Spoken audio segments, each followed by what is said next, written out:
Okay, awesome. Hi, thanks for joining me. Hey, no Um, problem. so actually, one of the things I should have asked you before is I want to make sure that I'm saying your name correctly. Is it Mubashar? Yeah, everybody calls me. So yeah, stick with Yeah, that. Yeah. yeah. I like that sort of name.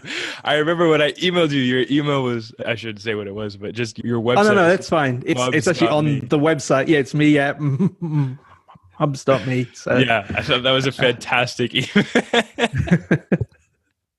it took me a while because I went when I first started like thinking about what my domain should be and everything like that. I also own my full name, like Mubashar is owned by me as well. But Okay. I was like, that's just so boring. Nobody should use their full name as their website. I know, but I was just like, I want to be cool. I want to be like a rock star or something.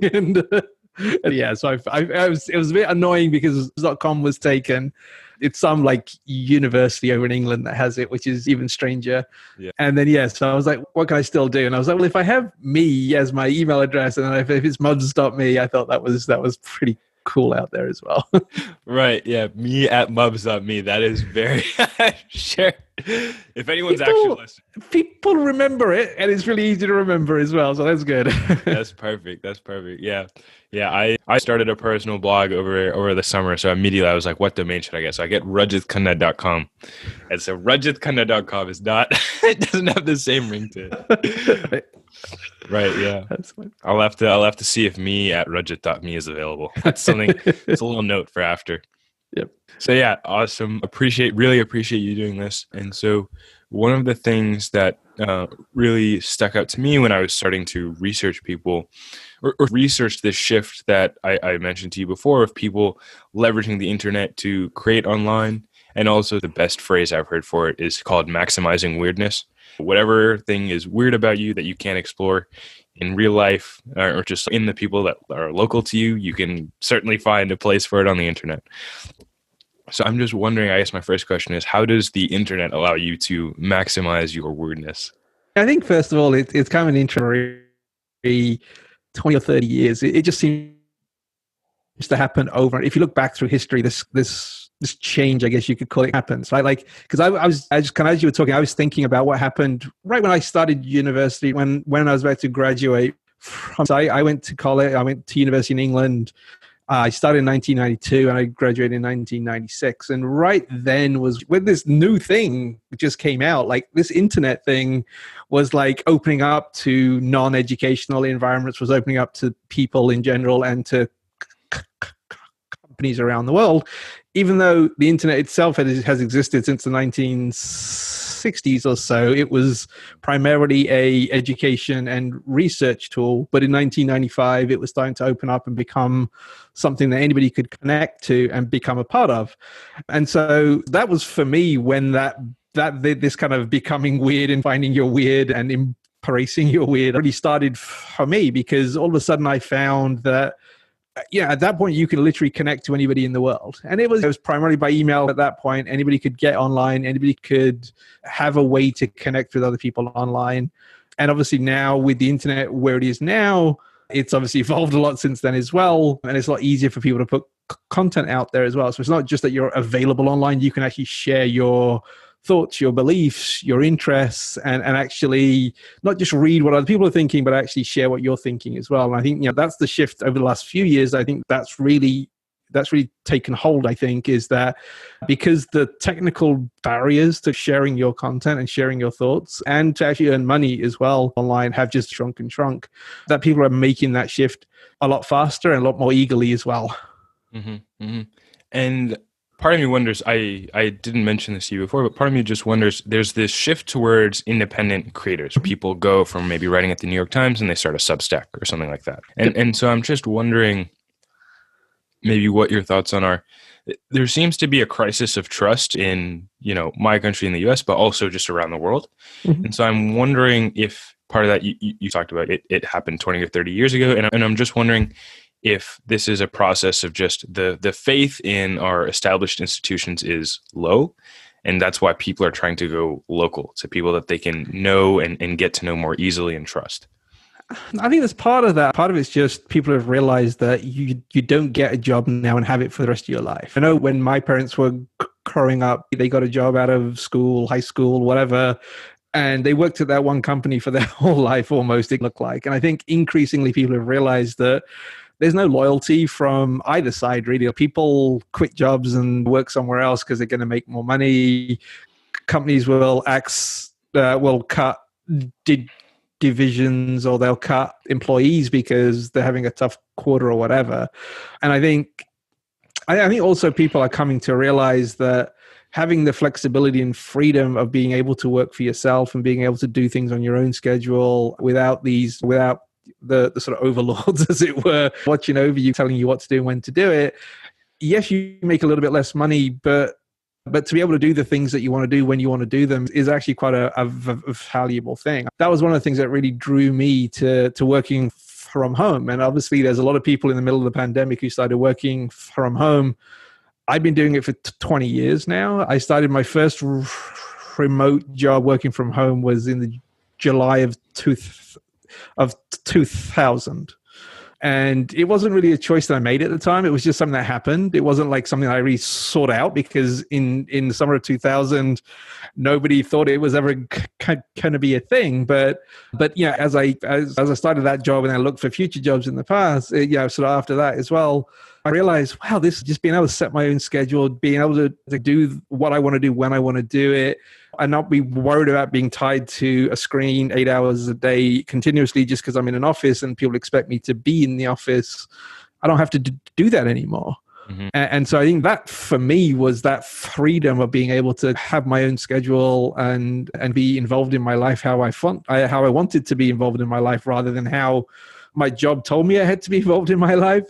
Was a really important shift. I think a lot of people, now that they've seen that they can work from home, because I think that was a fear that a lot of people had, was that I'm just not going to be able to work from home. I'm just going to sit in front of the TV for 8 hours a day. I'm not actually going to do any work. Just because you can work from home doesn't mean that you will work from home. But I think now that people have been forced into it with the pandemic, they've seen that, yeah, this can work. And and honestly, I think you'll find that most people don't work 8 hours a day when they're at home. But the reality is that you didn't work 8 hours a day when you're in the office either. Like, you were standing next to the water cooler talking to your friends at the office. You were taking a long lunch. You were walking to whatever restaurant you wanted to eat at and stuff. Yeah. So were you really working 8 hours a day in an office? No, you're not, because you're doing the things that normal human beings do. And it's okay to do that when you work from home as well. Yeah, I had a great conversation with Cortland Allen actually a few days ago, and he was talking about, I was just wondering about the distinction between an indie hacker and someone, as you mentioned, taking this time to work for themselves, and an entrepreneur. And so the way he explained it to me, he said they're not that different. It's just that in entrepreneurship, you think about it, you're trying to compress 20 or 30 years of work into 2 or 3 years to make something glorious in some sense. And so the indie hacker thing that's so unbelievable to me is it says, why be miserable? My time is the most valuable thing that I have.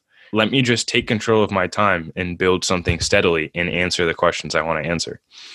And as you mentioned, you started July of 2000. So you're like way ahead. And what did you think about in terms of how did you start that journey of, this is what I'm interested in, these are the questions I want to answer?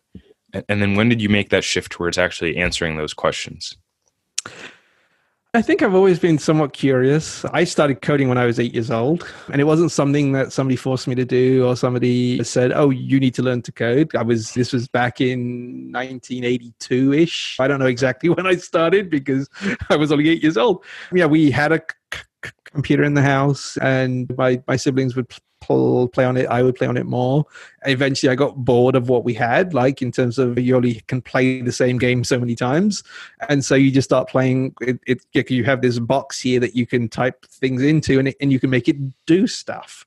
So I think way back then I was always curious, what can I make this thing do? How does this thing work? And so you always have this, some people I think always just have this curiosity about how things work and how you can improve the things that you have and things like that. So I think that's where it started. And I think, like I said, I've just always had that quest to answer those kind of questions. I think ultimately I had those questions at work as well, right? Eventually I went to college for computer science. I studied that. I did computer science with specializing in software engineering, even though it's funny, I tell people I went to university to study computer science, but I was never actually taught cook. I never really taught anything at university, because each year that I went to university, the sort of year that they were teaching all of the fundamental stuff, I already knew all the fundamental stuff. So I skipped ahead a year. And so the next year that they were teaching all of the more advanced stuff, I had learned the previous year because I was bored in the previous year. So even though I went to university for computer science, I didn't actually learn any new computer science from professors or anything like that.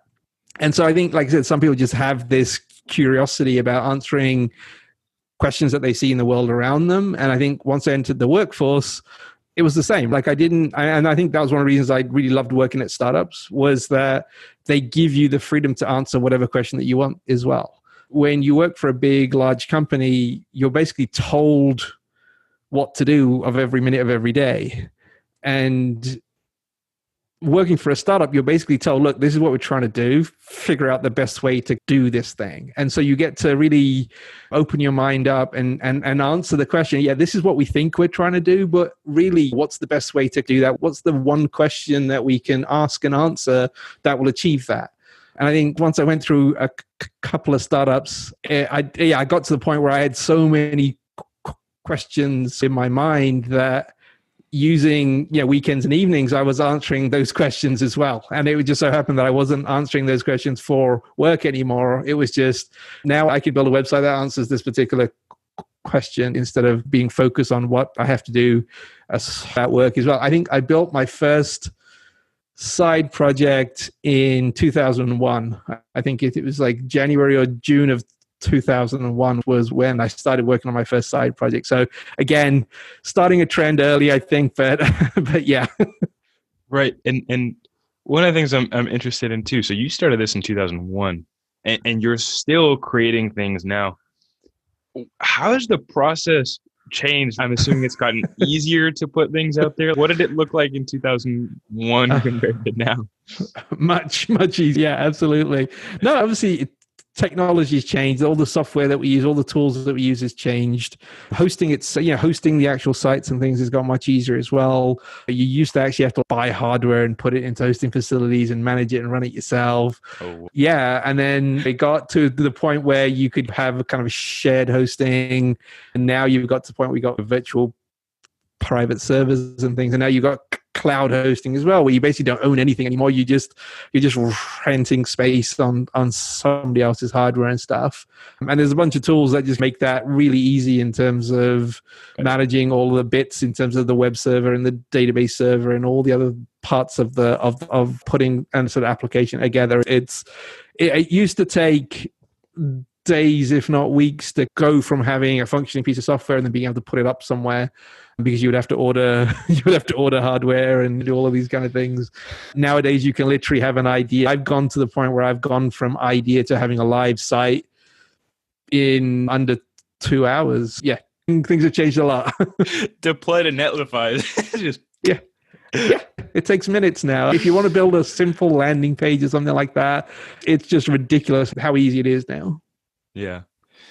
And I think to anyone who creates something, I have conversations about this with people my age, but I'm sure you've experienced too. There's this sort of like childish joy of seeing what you thought of come to life. So I'm just wondering, what is your favorite thing or your best story from what you've created? Like, what brings back the fondest memories for you?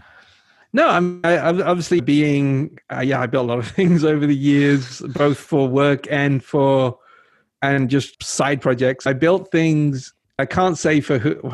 Yeah, I'm not still. It was many years ago, but I'm still not sure legally I'm allowed to say. But like, I built websites in the space of 30 days from a household name for a Fortune 500 company that everybody's heard of. And you launch them, and because they're Fortune 500 companies that are very well established, they literally go live and they have 1 million people come to the website the first 24 hours that they're live. And to be able to do things like that, it's just unbelievable that when people used to people used to publish a book or whatever, it would take you 6 months to write the book. It would take 3 months to publish the book. It would take 3 months to ship it out to all the bookstores around the country. And then maybe a year later, somebody would read the words that you wrote. It's amazing. And now you can literally sit down with a small team of people, and within 30 days, within 60 days, you can go from nobody having ever heard of the thing that you're working on to having millions of people see the sort of thing that you're working on. And that happens on side projects too. Like, I think the most highest traffic site that I built just, for fun on side projects and weekends was I built 3 years ago now. I built with somebody I met online. I still haven't met in person. I built a website called Will Robots Take My Job? And it was a very quick little 2-weekend side project that I built with Tim. We wanted to build something together, but we'd never met. We didn't know how we worked. So we were like, let's build something small that we can see if we like working together. And so we came up with this idea. AI and robotics was really in everybody's mind back in 2017-ish, that everybody was worried that automation and AI would shut down factories and people would lose their jobs and kind of everything like that. So we found a report that was published by a university over in England that did all of the research about what the likelihood of, I think they did it on about 750 jobs, about which might be automated away, or when they would be automated away. And so we took that report, we added some extra information to it, we made it so it was easier to search for your job, and we put it live. And the first week that it was live, it had 4 million page views. And by the time we sold it, about a year and a half after we had launched it, it had done 14 million page views. That's a lot. And so you create this thing, so you don't own it anymore? So just someone else owns the domain, or? Yeah, they purchased the whole site off of us. It was, like I said, it wasn't something that we had really planned on. Like, it wasn't this like big project that we were going to do for the rest of our lives or anything like that. It was like, let's just build this fun thing to see if we like working together. And it obviously had a very specific name and a very specific domain. It was willrobotstakemyjob.com. That was the name of the site. It was the domain that we had used. And yeah, so there was never like this long-term vision for the project that it would be this thing that would make lots of money or anything like that. And yeah, after about a year of work, we were like, we don't know what to do with this thing. It was still getting, I think when we sold it, it was still doing about 250,000 visitors, 250,000 page views a month, I think. And so we were like, we just have no idea what to do with this thing. And so we put it up for sale, and we had some people who were interested. And so, yeah, they purchased the whole site. They purchased the domain and everything, and it's now theirs. And it's still live. It's still up. You can still go visit it. It still looks very similar to what we did. They haven't changed it much, and I assume it's still doing well. Right. Yeah. Yeah. I was actually just checking it out before this. It looks like they're running some ads now, but yeah. And we did too. Once it went live and we saw it was getting that much traffic, we threw some ads up there just to cover the cost of the hosting and stuff. And right. I think to be fair though, we did in the first month, I think we made $3,000 the first month that it was live. Yeah, there you go. And I'm wondering, one of the things I think about is just identity. I think when someone goes to college for something like computer science, for example, and then you go work at a big company like Microsoft or something like that, the identity aspect is very clear, right? It's very easy to articulate to other people what it is you do. I think in indie hacking, that becomes more amorphous. What it is, I build cool things that help people. And like 99% of the time, that's correct, but that can mean 100 different things. And so I'm just wondering what you think about that idea of doing a lot of different things, and also just being like, yeah, like I am where I am right now, and that's not necessarily a place that's easy to explain to people, but no. And I guess to be fair, again, going back to when I graduated, well, back to when I went to university in the first place, my parents were like, "You're going to university for what?" because nobody understood computers and mainframes and PCs and things back in 1992. And so when I told them I wasn't going to go be a lawyer or a doctor or something like that, they were like, okay. I don't think they were very happy, but they accepted it absolutely fine. So I'm very grateful that they did. And yeah, and back then again, nobody knew what Microsoft was. Honestly, nobody knew who Microsoft was, or there wasn't even Apple. It was even smaller than Microsoft back then as well. So even then, it was hard. Like I went to work for my first job out of university was for a company called it was the second biggest software company at that time, Oracle. Yeah, and so I lasted 3.5 months there, and then I quit because I didn't want to work for this big, massive company. It's a bit like I said, it was the second biggest software company in the world at the time. But even then, people didn't know what Oracle was. They didn't know what Microsoft was. So even back then, it's hard to explain to people what you do every day. And yeah, I think it's just as hard now. Oh, you just make stuff online and people pay you? That's weird. But but ultimately that's what any enterprise, any business has always been ever, right? Somebody makes something and somebody gives them money for it. It just so happens to be that we do it online now, and we do it from thousands of miles away. We don't have to be in the same small village as everybody else and transact in person anymore. So I think, I've for a long time embraced who I am. Like I know that I like to create things from a pure idea, and that's my specialty. That's my weirdness. Like I see a question or I see a problem in the world, and rather than sit there and say, I wonder what the answer to that is, I go and try and figure out what the answer is, and then I go and share it with everybody else with an application that I built. It's not what a lot of people do, and I do appreciate that. It is the weirdness in me, and it's the thing that wakes me up in the morning, and I'm just like, okay, this is what I want to do. I want to take this thought, this idea, or this question, and I want to answer it, and I want to answer it in a way that allows other people to understand that answer as well. That was like the whole idea with my most recent thing, which was how many people voted. I was tired of waiting for CNN or MSNBC or whatever to update the little scroll across the sort of screen in terms of how many people had voted in whichever state you were happen to be interested in, or the country as a whole. And I was like, can I go find this information myself? They obviously collect that information from somewhere. It's not information that CNN has itself, or any of the major TV networks have on their own.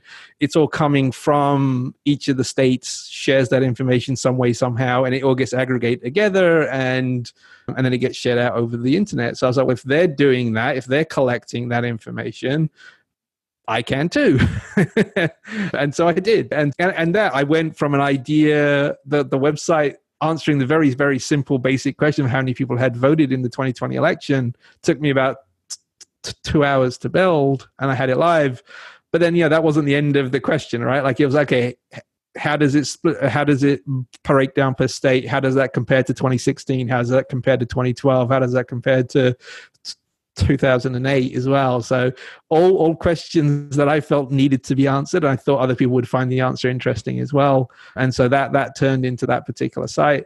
And I think, I think that's, as we touched on, that's the awesome thing about the sort of time that we live in now, is that you can find your tribe, right? It might be a tiny tribe. It might be a few hundred people. It might be a few thousand people. It might be a handful of people, but gone are the days of isolation now, right? If you want to find your tribe, you can find it. And understanding that sites Indie Hackers helped me find my tribe into people who like to make things, people who like to make money online. But also just because I like to do that, I can also find the tribe that's interested in politics, who want to know how many people have voted as well. And sometimes there's an overlap of those two tribes, but sometimes they're two completely separate entities, and you can be a member of more than one tribe at the same time as well. Mm-hmm.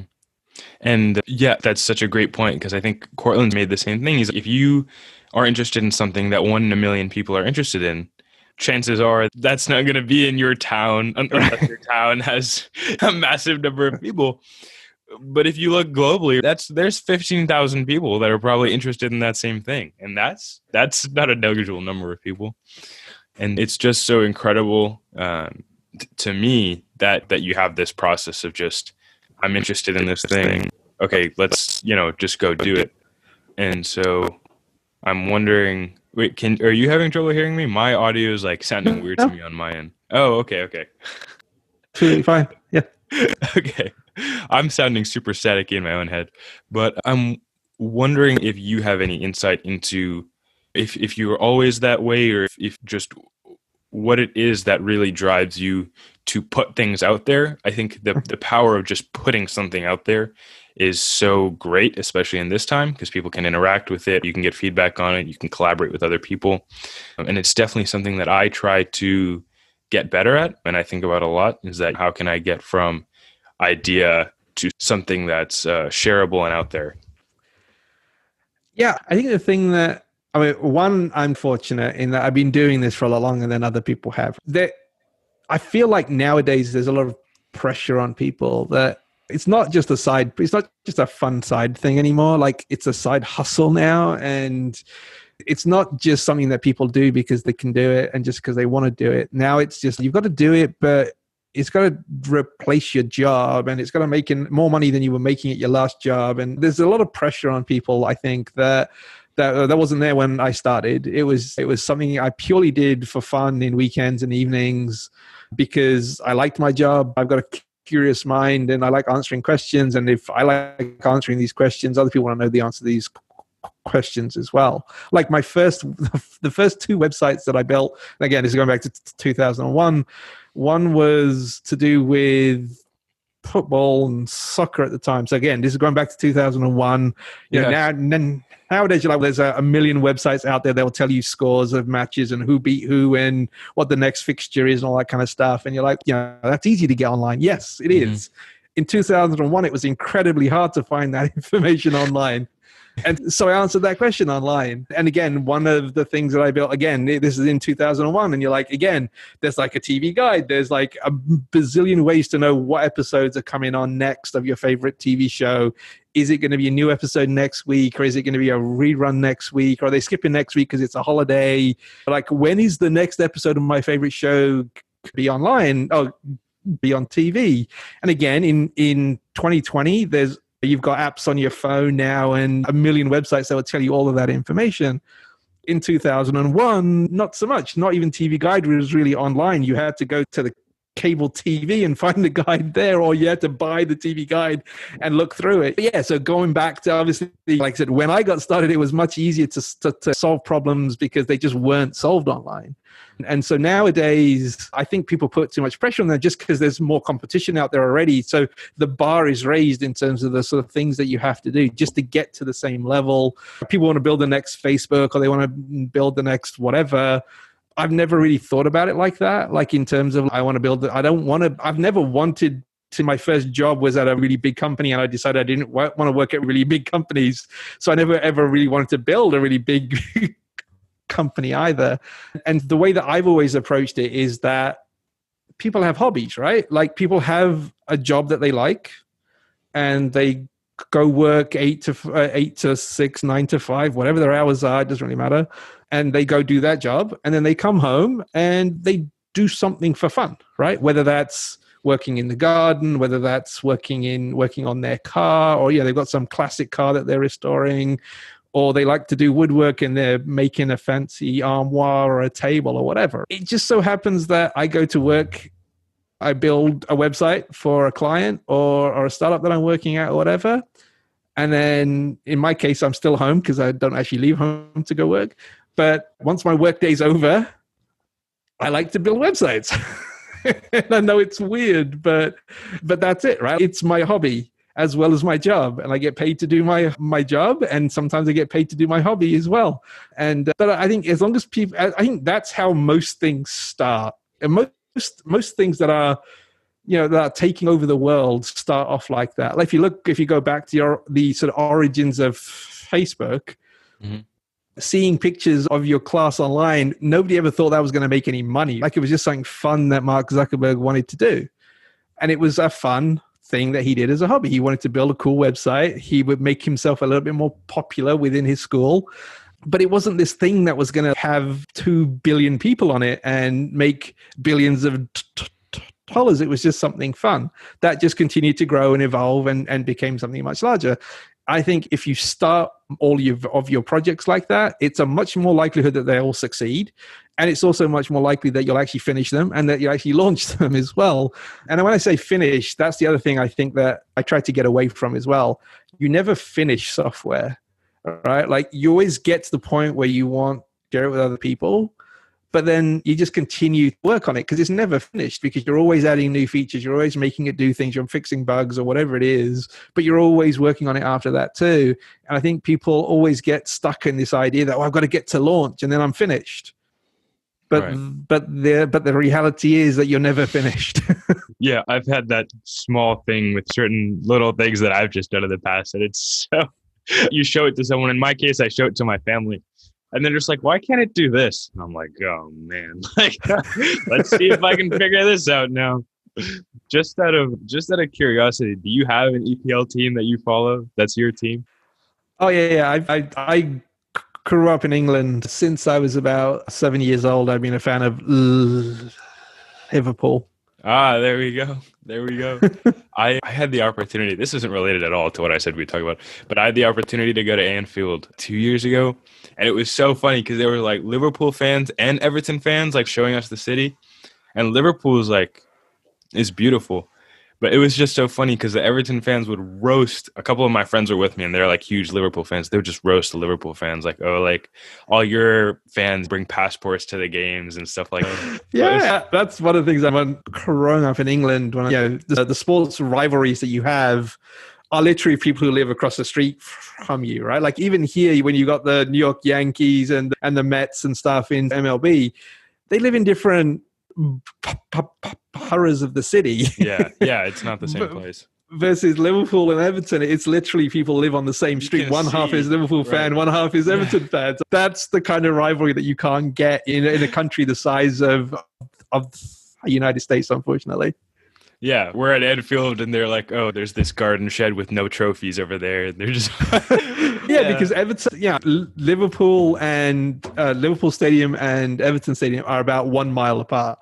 That's how close the actual stadiums are, let alone all the fans who live around it and stuff like that too. So it's and that's just not Liverpool. The same in London. I mean, like Spurs and Arsenal are about, I think, 3 miles apart, I think it is. And so all over the country, because it's such a small country, everybody's packed in so tight.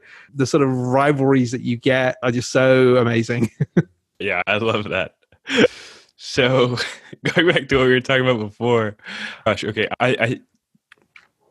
you said something that I really liked. You said sometimes I make money from the things that I like to do, and I really love that. You create things, and who knows who'll look at them. But I think the point that you made that I really like, that I think I'm going to take away from this, is I guess the monetization and the popularity and all that comes afterwards, but that's an incidental sort of happy side effect of the better thing, which, as you're expressing, is just having fun and making it a hobby. I really appreciate your viewpoint on that. Yeah, no, I understand. Some people are doing this because they hate their job or whatever. Some people are like, I hate my 9 to 5 and I'm doing this thing so I can stop doing the 9 to 5. And their reason for doing things is their own reason. Everybody has their own path and all that stuff. But for me, I've never... And again, I think this comes back a little bit to kind of understanding who you are and understanding why you're weird. And like, I realized a long time ago that I didn't want to run a company. Like, I didn't want to be CEO of anything. I didn't want to run the next cool startup in San Francisco or New York City or whatever, because the things that you do when you run a company have nothing to do with what your company will actually do, right? If you're a CEO of a cool tech startup, you're not doing tech anymore. You're not building software. You're not doing any of that kind of stuff anymore. And so I realized a really long time ago that I didn't want to do the things that a normal CEO would do. I wanted to actually make the stuff. I wanted to be the one who wrote the code and built the website and built the app and do all that kind of stuff. And so that means that, I'm not going to be CEO. I'm not going to run a company like that, which means doing a 9 to 5 job for me is okay. I can start work at 9 o'clock in the morning. I can work till 5. I don't typically work that schedule. I've got my own schedule, which is why I like remote work. But working for somebody else is okay because they're doing all the things I hate to do. Even when I was doing freelance work, I loved the work, but I hated having to email my clients 20 times, like, where's my paycheck? Where's the invoice that I sent you? Why haven't you paid it? You're like, I hated that. And so I realized a long time ago that it's okay to be part of an organization where somebody else handles that. Mm. And if you have a job that you're happy with, that's cool. Like, just go find another job. I get the sort of motivation of wanting to do indie hacker so that you don't have to work for somebody else. But there's a lot of jobs out there right now. And yes, I know in the middle of a pandemic, it's hard to find jobs and things like that. But if you're a software guy like me, finding a job is actually pretty straightforward because there's a high demand for the things that I can do. And if you're a software person, that's what you can do. If you're not happy in your job, the solution is not to not work for somebody ever again. The solution is to find a job that you actually like. And I think once you remove that stress out of your mind in terms of I hate my job and I don't want to leave the house, I want to stay in my home. And then the sort of fun things of making things inside, it becomes less stressful because now you have a job that you're happy with. And if you're just making stuff, you're just making stuff because you like making stuff, not because you've got this huge weight on your shoulders about, I got to leave my job, I got to make money and kind of things like that. And like I said, ultimately, when you do things for fun like that, they end up turning into the thing that you hope they would turn into as well, but you actually enjoy it rather than putting more stress on your shoulders instead. Mm-hmm. Yeah.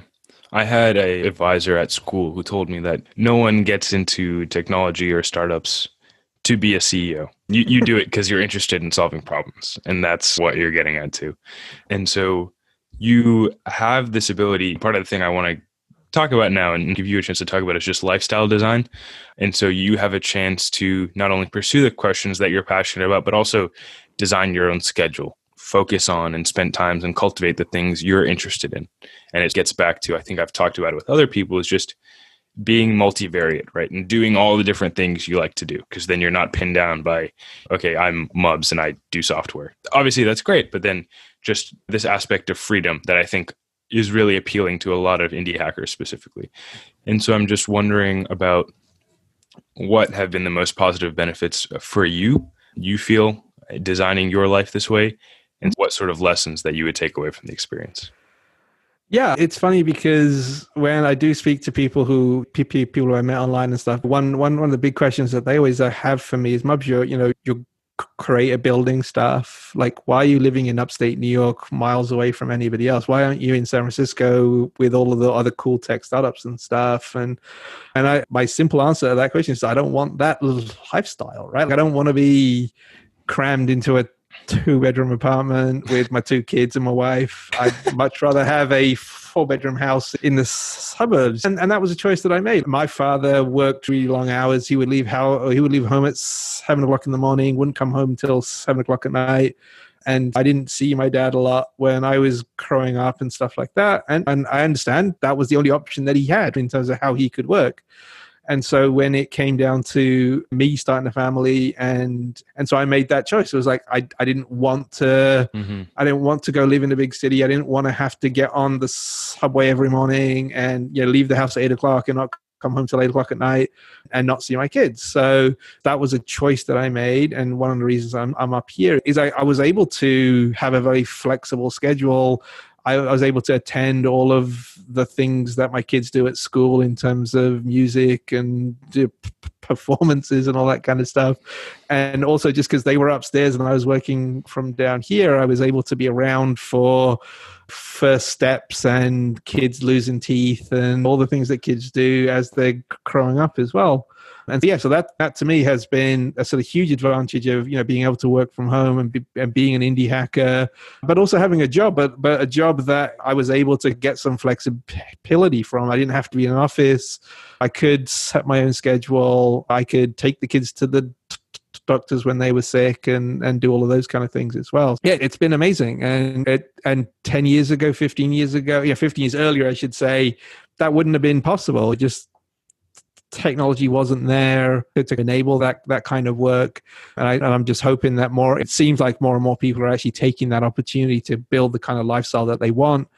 Yeah, I think I can't remember the name of the book. I was trying to look it up, but I'm trying to remember because I read it in the start of the pandemic over again because I read it fairly recently again. But let me just see if I can find it. It just basically just said the basic premise is, why do we work all of our lives until we get to 60 years old? And then that's when we're supposed to enjoy our lives. And it is, and he basically just said, look, you've been sold this lie that you have to work yourself week in, week out. You have to save lots of money just so that when you get to the point when you're 60 years old, then you can retire and really enjoy your life. But a lot of people don't make it that far because people pass away long before they get to the age of retirement and stuff. And he's like, why do you want to be miserable for 40 years of your life just so you can have 10 or 15 years where you're actually enjoying your life? Mm-hmm. And yeah, you might not get to the point where you're making millions and things like that because you're spending money along the way, because you're enjoying your life along the way. Isn't it more valuable to build and structure a life where you're actually happy all the time instead of waiting till you're 60 and 65 before you can actually be happy? Mm-hmm. And I was like, yeah, it's a valid point. I get why we have to save and plan. I think this idea of stopping work when you're 60 or 65 or whatever is alien as well. I can't see myself retiring ever. I think I will just continue to work. Obviously, I'm not doing any physical manual work where I'm just physically not going to be able to anymore. Mm-hmm. And assuming I still have my mental faculties and things, I think I'll be able to do whatever I'm doing now. I'll be able to do it until I'm 100, hopefully. Right. Yeah. Yeah. It's funny that you mentioned SF. Yeah, I do talk about it with some of my friends just because that does seem to be the dream around people my age and specifically people in college. And it's so funny because if you're not making $200,000 a year in SF, at least you're just living in a cardboard box on the side of the road. And don't get me wrong. I think the book was called The Millionaire Fast Lane by MJ DeMarco. But no, and don't get me wrong, I lived in San Francisco, right? So I've lived it. It was fantastic. And it was great for when I was 21, 22, 23 years old, but it wasn't what I wanted for when I was, like I said, starting a family and thinking about and that. And I think it just makes some certain assumptions about your life that this is the path that you're on and you have to stay on that path. And I could have moved to San Francisco because people are like, you'll make 3 times what you're making now by living in San Francisco. Yeah, but then I also have 3 times the costs. So has the quality of my life improved to the point where it's worthwhile living in San Francisco?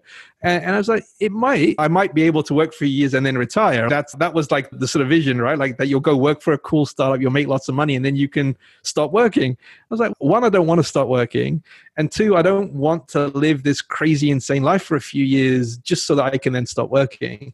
I'd rather just have a cool, regular, chill life where I'm working to what makes sense, but I'm also enjoying my life. And if it takes me a little bit longer to get to the point where I'm financially independent or whatever it is, that's okay. I don't need to get to the point where I'm worth $100 million right now. I don't think I'll ever get to that point, but that's not my aim anymore. Mm-hmm. Yeah. The ideas that you're expressing were very similar. And obviously that says something about the sort of this whole indie hacker moment, but it's very similar to what Cortland was talking to me about, in that he was saying, I didn't think there was any rush to start a company, work for a company. Most of the people I knew that started companies that were successful just went on to start more companies afterwards. So it's not this idea of making it and then you reach some sort of plateau and then. Yeah, I think that's the other sort of lie that San Francisco tells you as well, is that most people who start companies, their first company might be successful in that the company has an exit or whatever. It's still not going to get you to the point where you can quit working, because yes, you'll have a successful exit under your book, and yes, you'll have made a small amount of money. The amount of ownership you still have of your own company and stuff by the time you do the exit will mean that yes, you'll probably have enough money to buy a new car, but it won't get to the point where, okay, I can stop working now. You still have to go and then find another job or start another company.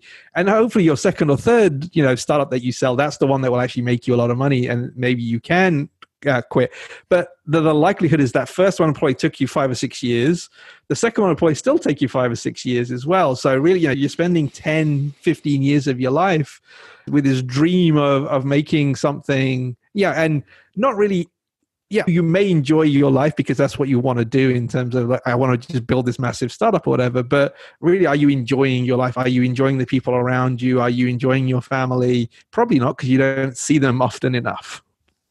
And yeah, I think those are great questions to ask. And I think I love that the idea is thinking deeply about spending your time and taking control of your time, just because it's what I think about too. And I think it's something that's undervalued in a lot of ways, but it's, really the only question that we're put on this earth to answer. But I also think it's something you have to ask yourself often as well. It's not just like a one-time question that that you have to ask yourself. You have to reevaluate where you are, where you want to be, and what you want to do. But you have to do that on a regular basis, because chances are that the answer that you come up with, right after you graduate from college or university or whatever, that answer you give is going to be completely different to the minute that you find somebody that you want to spend the rest of your life with.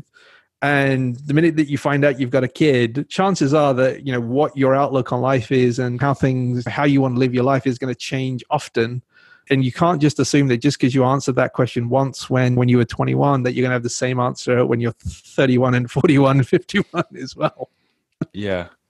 And I think it's a great thing. I think it comes back to our idea of just identity before, that where you are right now isn't necessarily indicative of where you're going, and even in some sense who you are. So I think that's a really great idea that's taken away from what you're talking about. So just looking at the time, I would love to talk to you for ages and stuff.